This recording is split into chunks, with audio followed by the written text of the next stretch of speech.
All right, welcome everyone. My name is Leanne Holland and I'm the leader of Thrive Conejo. Thank you so much for joining us this evening. I know you're all here tonight because you are passionate about education and our local schools, and that's really good for our community.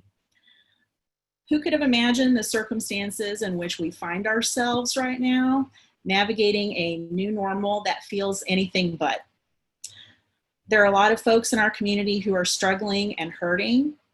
Luckily, there are also many who are heroically dedicated to alleviating that hurt and finding solutions to thorny problems. And that includes district leaders, teachers, and staff, and we are grateful for them. At Thrive Conejo, we believe in the power of inclusion and working collaboratively to face challenges. We know that we are better together and that inclusion creates better outcomes and opportunities for all students. Since Thrive launched as a Facebook group almost 3 years ago, I believe that we, alongside other advocates, have helped change the conversation about inclusion and students with disabilities in our district. I also want to recognize the hard work of the Special Education District Advisory Council in creating this change, led ably by its first chair, Thrive co-founder Cindy Liu, and now in the capable hands of new chair Alice Chu. Thank you both for your leadership and your advocacy. I would also like to thank the members of Thrive's current leadership team who worked tirelessly through many marathon Zoom sessions to organize tonight's forum. Thank you, Denise Bennick, Rachel Brousseau, Linda Carl, and Carol Shelton.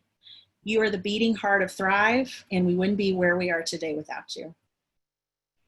For tonight's forum, Thrive received numerous submissions of questions from attendees, so many that we couldn't use them all. And we also have our own questions for the candidates. If a number of questions came in on the same issue, especially from different perspectives, the Thrive team either created a comprehensive question that's from us, or we used the simplest version of the audience question submitted on the topic.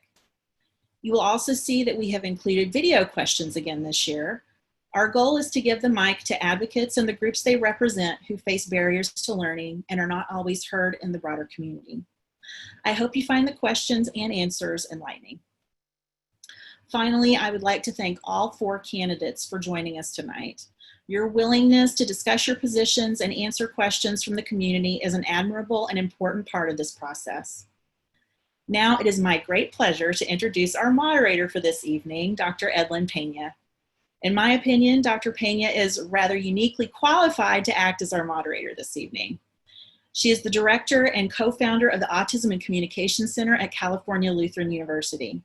The center promotes practices that support inclusive schools and communities and empowers non-speaking and minimally speaking autistic individuals to choose and use alternative forms of communication to realize their full potential. In addition to her advocacy, Dr. Pena actively supports autistic students to attend and succeed in college. Dr. Pena is also an associate professor of Education Leadership and serves as the chair of the Education Leadership Department at CLU. In addition to her scholarly publications, Dr. Pena is the editor of 2 groundbreaking books, both of which were published a year ago this month: Communication Alternatives in Autism, Perspectives on Typing and Spelling, Approaches for the Non-Speaking, and Leaders Around Me, Autobiographies of Autistics Who Type, Point, and Spell to Communicate. Through her work and by example, Dr. Pena is truly making a difference in national conversations about autism, inclusion, and communication. Please join me in welcoming Dr. Edlyn Pena. Oh, you can also use the reaction buttons if you'd like. Thank you, Leanne. That was very nice. Thank you so much for that wonderful introduction. Good evening, everyone, and welcome. I'm really pleased to have the opportunity to serve as the moderator for this forum. I know that I really appreciate and value the idea of inclusion and supporting all students equitably. So it is my honor to have been asked to moderate this forum by the Thrive Conejo community and the leadership team. Thank you for the invitation. Before we get started, I would first like to talk about a couple of guidelines for today's forum. I'd like to share some guidelines that just a moment ago, the first thing is we did an online random drawing. It was held with the candidates present to determine the order in which candidates will answer questions.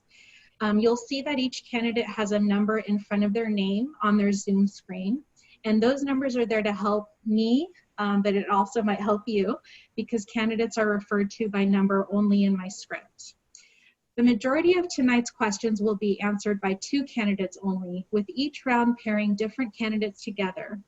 Using the random drawing and number system ensures that there's no predetermination of which candidates will answer which questions. Thrive Conejo will provide candidates with a full list of questions after the forum and will post online any answers they wish to share. Questions were compiled from advanced audience submissions, or they were created by the Thrive leadership team. There will be no live audience questions today. I ask that participants remain on mute to avoid noise disruptions. You're invited to use the reaction buttons in lieu of applause, like Leanne just mentioned. Chat is available if you need to contact one of the hosts with a technical issue or question. I'd also like to add that no photography, screenshots, or recording are allowed except by approved media for their recording. Thrive will post the recording of this event online within a week or so. And just to have a great event, we ask that you respect all these guidelines. We'll have a very productive and engaging evening together. So with that, we will begin with round 1. Round 1 begins with each candidate giving an opening statement. You will each have 1 minute and you will proceed in numerical order. So the first candidate statement will be given by Lauren Gill, who's candidate 1. You have 1 minute, Ms. Gill. Thank you. Good evening, everyone. Thank you to Dr. Pena and the entire Thrive leadership team for this terrific opportunity. I'm very happy to be with you all. My name is Lauren Gill. I am a 10-year resident of Newbury Park, originally from Boston. My 2 children, a typical learner and an IEP student, thrived and grew at Banyan Elementary, Sequoia Middle, and Newbury Park High School. I have started and run a successful business. I have managed teams, wrangled budgets, and delivered value over a 35-year professional career in technology, communications, and education publishing. As a parent and grandparent, I am invested in the continued excellence of our district. I'm the child of educators and a strong believer in public education. I will be an effective trustee from the moment I'm sworn in. I'm committed to ensuring that every student finds a supported path to success in our schools. I listen to families, coordinate with community groups, engage the experts, and am ready to translate your concerns into action. Thank you. Thank you, Ms. Gill. Our next candidate statement will be by candidate number 2, Karen Sylvester. You have 1 minute, Ms. Sylvester. Thank you, everyone. My name is Karen Sylvester, and I'm running for a seat in Area 1. I have lived in the Conejo Valley for 20 years and raised 3 pretty wonderful kids here, K through 12. In fact, my youngest just graduated Westlake High School a few short months ago. I've had a rewarding 15-year business career along with an MBA and have a set of skills and an approach to decision-making that I think would be a tremendous asset to the board. I've spent the past 18 years as an active and respected parent leader at CVUSD school sites and on district advisory committees, as well as a pretty dedicated parent volunteer. I've seen firsthand the positive impact parents can have within our schools. We are an important group, and our efforts in advocacy have made significant changes in the district. Thrive is a great example of an organization that has made meaningful improvements for our students with disabilities. They help restart CDAC, and both groups will be instrumental in ensuring full inclusion, access, and equity for all of our students. I look forward to tonight's conversation. Thank you, Ms. Sylvester. Our next candidate statement will be by candidate 3, Patty Jones. You have 1 minute, Ms. Jones. Hi, my name is Patty Jones. I live in the Westlake area and I'm running for board trustee for Area 1. I'm a full-time mother and I have been for 27 years. I have been a part-time volunteer for 23 years in public schools. I have 7 children. Yes, 7. Everybody always asks me to repeat that, and I love them dearly. So children are near and dear to my heart. My volunteer experience, I've been asked by many people exactly what that was, and I say to them, well, if you can imagine one classroom, 1 year, multiply that by 7, and then multiply that by 23. That's what I've been doing for the last 23 years is full. and being a full-time mother. I have a very vested interest in the schools. I have 2 girls that graduated from Westlake High School. I'm a huge Warrior fan. And I have 2 kids still in the schools, one in high school and one in junior high. And I am ready to put my experience to work for all of you. Thank you. Ms. Jones. Our final candidate statement will be by candidate 4, Sandy Everett. You have 1 minute, Ms. Everett.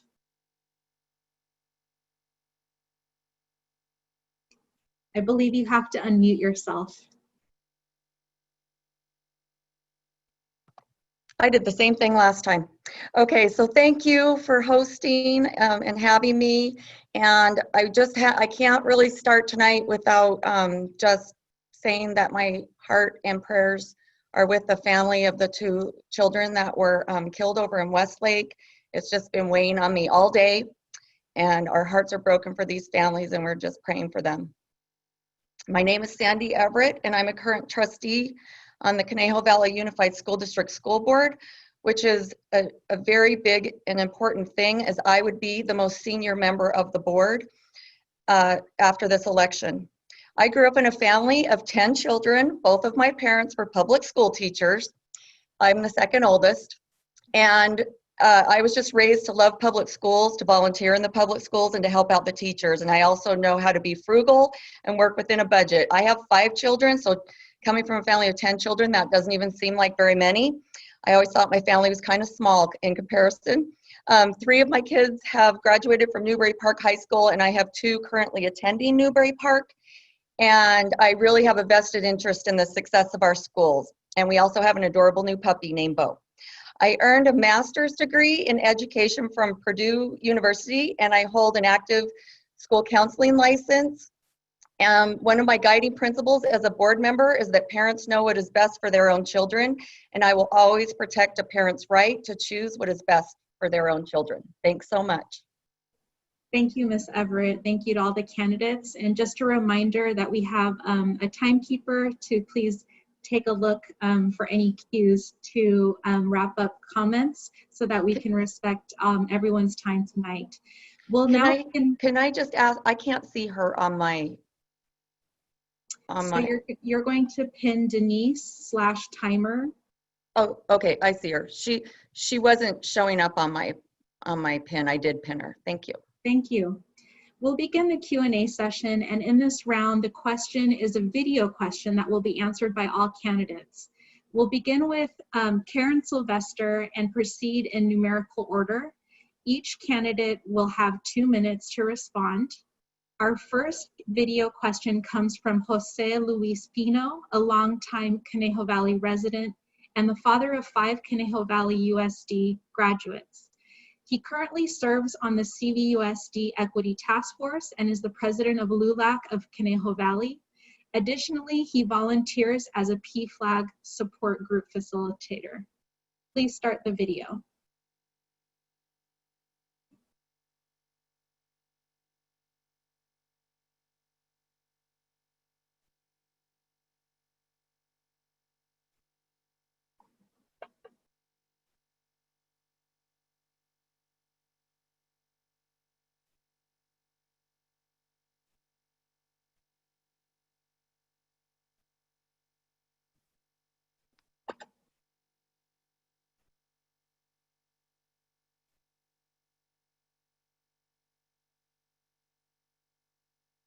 So it looks like, I'm not sure if the audio was supposed to be working on there, but we did see some closed captions. Can we have the audio? Because half my screen was cut off, sorry. Perhaps we can show it again. Thank you. I didn't see the closed captioning.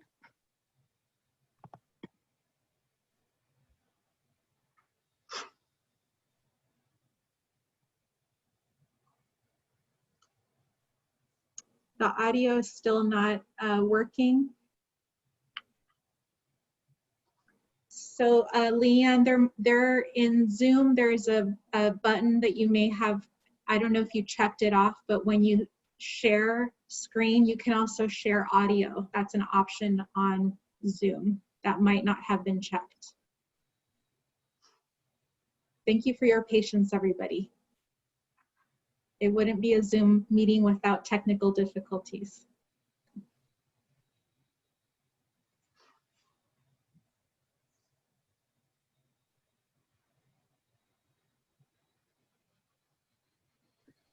My apologies, I'm not really seeing that, you guys. Hang on a second.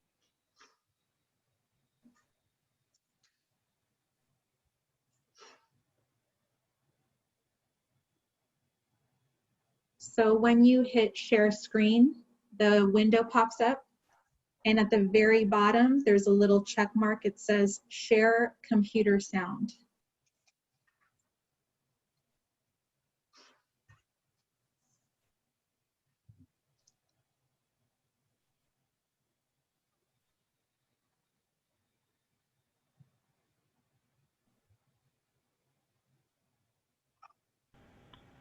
It has been said, never let a good crisis go to waste.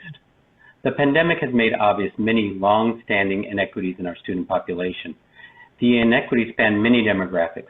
Please discuss the different populations that you see that have been impacted. What is your plan to address these inequities in a manner that makes long-standing impact in our district? Thank you. So the first response will come from candidate 2, Karen Sylvester, and then we'll move to candidate 3, Patty Jones. You have 2 minutes, Ms. Sylvester. Okay, thank you. First, I want to say this pandemic has impacted everybody. In my going around town, I have not met a single family who is not suffering and has not been impacted. I spent the entire summer with my daughter waiting to see if her college would even reopen and if she'd be able to start her freshman year and get out of her bedroom. That said, it is very obvious and has been very obvious from the start that certain populations are suffering way more than others. Within a couple days of the schools shutting down, what did we see if we tuned into social media? We saw parents that had money, they had devices, they had time, they spoke the language, they didn't have students with IEPs. They were able to get on the computer, take their kids to see the Louvre virtually, and do all kinds of stuff. If you didn't speak English, if you were an essential worker, if you didn't even have a device, you couldn't do any of those things. So from the very, very, very start, it really exposed what those built-in inequities are. Now we fast forward to the fall, and what do we see? Parents with means can pay for private tutors. We hear about these great learning pods, people with houses that are large enough to kind of separate their kids in various rooms. So the gap that has been a problem from the beginning among all these special populations is only widening. So what can we do? First of all, we got to fix the digital divide.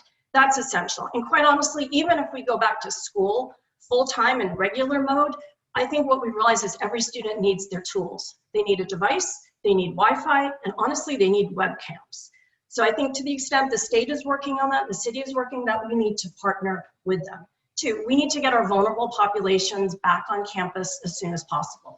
That has been allowed, and we need to figure out a way to do it safely so that those students can begin the process of learning face-to-face. And finally, I know we have applied for the waiver, and getting our littles back to school would be great as well. That's time. Thank you. Thank you, Ms. Sylvester. The next candidate who will respond to this question is Ms. Jones, and just for the audience's benefit, I will repeat the question in case those of you who came in just now could hear the video question, which was, it has been said, never let a good crisis go to waste. The pandemic has made obvious many longstanding inequities in our student population. The inequities span many demographics. Please discuss the different populations that you see that have been impacted. What is your plan to address these inequities in a manner that makes longstanding impact in our district? You may speak, candidate 3, Patty Jones, for 2 minutes. Thank you. Okay, thank you so much. I'd like to thank so much the person that put this question in. And so I want to just give you a little bit of insight into what I do. Basically, I'm a people person, and I look for problems and I try to see if there's anything I can do to jump in and help solve them. That's just my personality.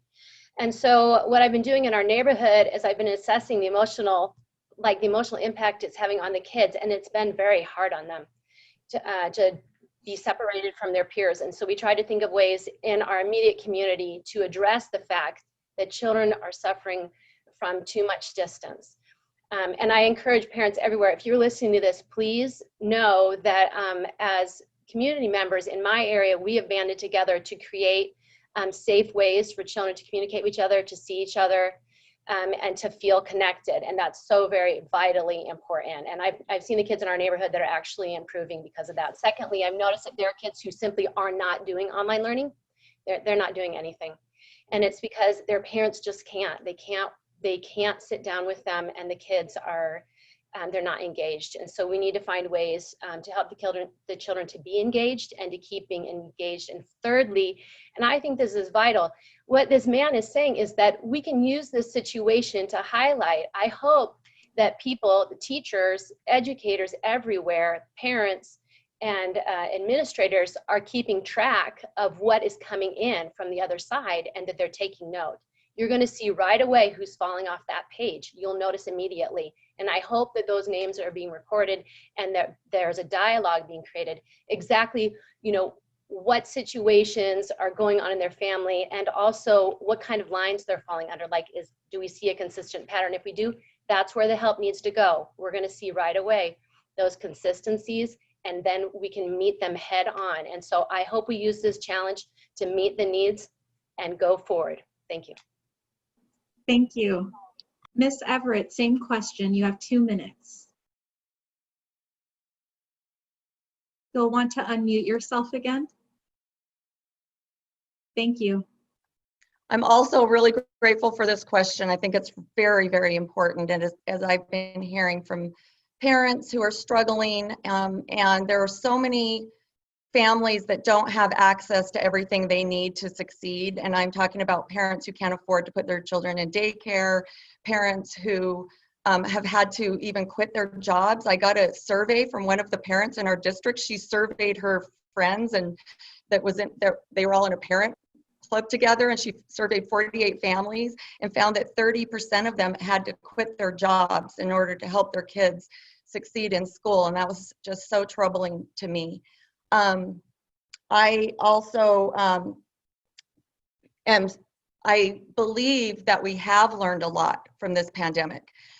I have seen a study that was done in LA Unified. Now, we did not take attendance in the spring, but LA Unified did. And they found that there was a disproportionate amount of students that were in the Black and Latino community that did not get onto the computer even one time. That was really, I'm really concerned that some of the kids are just not accessing their schooling, that they're not benefiting from it, that it's a difficult thing. I think that we can, like others have said, that we can take this information and really focus on those students who perhaps have not had all the technology and all of the things that they need to succeed. I support providing proper nutrition, acceptance, any necessary tutoring, providing computers, printing, teaching students to use these, providing high-speed internet, not just hotspots. I just think that we have maybe hit on something where we're finding out why some students are not succeeding in school, and perhaps it was because of lack of computer, lack of printing, lack of all of that, rather than simply even the language or anything else. And so, yeah, I want to capitalize on this and help these students to succeed even more than they have been in the past. Thank you. Ms. Gill, same question. You have 2 minutes. Thank you, Jose, for the question. It has become clear that our youngest learners, who are just learning to read in many cases, the most vulnerable students amongst us who may have unstable housing or foster youth, students with complex needs, students who are socioeconomically disadvantaged and may not have the digital tools to access learning, have been disproportionately harmed through the isolation and the remote learning. But the question that we're asked here represents a genuine opportunity, because we are all seeing the problem. And if we are all seeing the problem, then we can have a genuine conversation about solutions. We're ready to take action together. The trustees on the Board of Education, working together, set a direction for the district. I will engage my fellow trustees and our district leadership to have real conversations about where inequities exist in our school community and to identify and follow through on concrete actions to move us toward equity. Systems of exclusion will perpetuate themselves until we actively disrupt them. So there is no neutral position. If you accept the status quo, you are accepting a system where some have privilege and access to opportunities and resources, and others do not. One of the ways I feel I can contribute as a trustee is to bring intention and precision to the language we use in these conversations. For example, when we talk about an achievement gap or a group of students who are underperforming, we're suggesting a lack of effort somehow. If we speak instead about a justice gap that exists among students who have been historically underserved, it's clear that we're talking about a systemic problem that we can fix by rectifying the inequitable distribution of resources like access, opportunity, and a seat at the table where decisions are made. Thank you, Ms. Gill. So the second, we're going to move to the next round of questions. The second question is going to all candidates, and we will be starting with Ms. Jones. And each candidate will have 1 minute to respond to this particular question, which is, learning loss due to the pandemic is a reality that is affecting districts across the country, and its effects will be felt long after schools reopen. Some families, including those in the special education world, will need to utilize remote learning for the foreseeable future. What are your long-term plans to close the learning gap for every CVUSD student? Ms. Jones, you have 1 minute. Okay, honestly, I think it's really important to stay on top of it. I've heard a lot of talk about learning loss, and unfortunately, it's going to be there. I'd rather not. So what my plan is what I'd like to see is the teachers catching those back steps immediately. I realize we're asking a lot, but I really think that's the very best thing. You see a kid falling behind, catch him immediately, inform the parent immediately, catch that kid before he gets any farther behind. So I would see hopefully a more moderate learning loss model for kids if we catch them right away. And then hopefully, I'm hoping like everybody else, that we can get that waiver, we can get at least the younger kids back in school as soon as possible, because I think it's affecting them the most right now, because I think they just don't have that attention span for online learning. So that would be my plan, is to catch them early. Thanks. Thank you. Ms. Everett, the question is to you, and I'll repeat the question once for the audience's benefit. Learning loss due to the pandemic is a reality that is affecting districts across the country, and its effects will be felt long after schools reopen. Some families, including those in the special education world, will need to utilize remote learning for the foreseeable future. What are your long-term plans to close the learning gap for every CVUSD student? Ms. Everett, you have 1 minute. Well, first of all, thank you for that question too. That is so important right now. I think that we need to assess all the students and see where they are. I believe there's a lot of learning loss. We know that there's been a lot of research on this, that even summer learning loss can set kids back tremendously. And now we have months of learning that wasn't ideal. And we know those students, especially even the young students who are learning their times tables, all those kinds of things, they forget.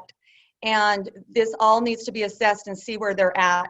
I do not believe that it is good enough to do online interventions for students that have severe learning loss. I believe that they need to be back in the classroom or in some way be able to be person to person with their teacher unless they have a health problem, because I do believe that we need to get our schools open, and this will be the best way to remedy learning loss, is to get the schools open and let as many kids go back as want to go back.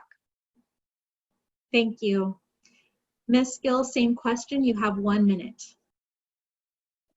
Learning loss is a real issue. We will need real data to understand the scope of loss. But in listening to educators, I'm persuaded that a battery of standardized tests is not the first thing we want to do when we welcome students back to our classrooms. And that's for two reasons. One, students have been engaged in both structured and free-range learning these past few months. So a student may have been practicing number fluency by calculating how many weeks of allowance it will take to afford a desired game or toy. Faced with a test sheet full of equations, that same student might not recognize that it's the same essential math problem, just expressed differently. Secondly, students learn in an environment of trust. After all, during at least part of the time that we are learning something new, we don't know how to do it. That's a vulnerable place to be. So we need to focus when we return to in-person learning on children's social emotional well-being first. Teachers are expert at meeting students where they are and bringing them forward. I suggest we rely on teachers to do what they do so very well and assess students' learning formatively. When we all have regained our comfort with in-person learning, then we can consider more systematic testing to give us the data we need to make decisions. Thank you. Ms. Sylvester, same question. You have 1 minute. Thank you. Yes, learning loss, the normal summer loss coupled with the COVID slide is a real problem. I've heard parents talk about seeing significant declines in their kids, and it started in the spring because we did make decisions not to take attendance, not to hold kids accountable, and a lot of kids, hate to use the word checked out, but we're not engaged. So what do we do now? The first step is really to assess, and it's not just a standardized test at the beginning of the year. It really is continued ongoing assessments just to figure out where each kid is and understand what the exact loss is. Then, of course, you need teachers to collaborate among each other and figure out ways to reteach and review the old material while still connecting to the new material.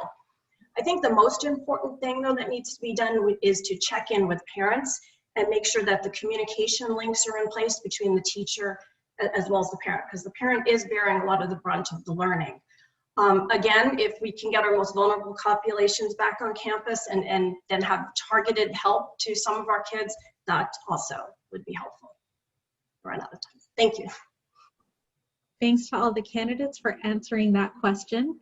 Our next question from Thrive will also be answered by all candidates, beginning with Ms. Sandy Everett. Each candidate will have 1 minute to respond.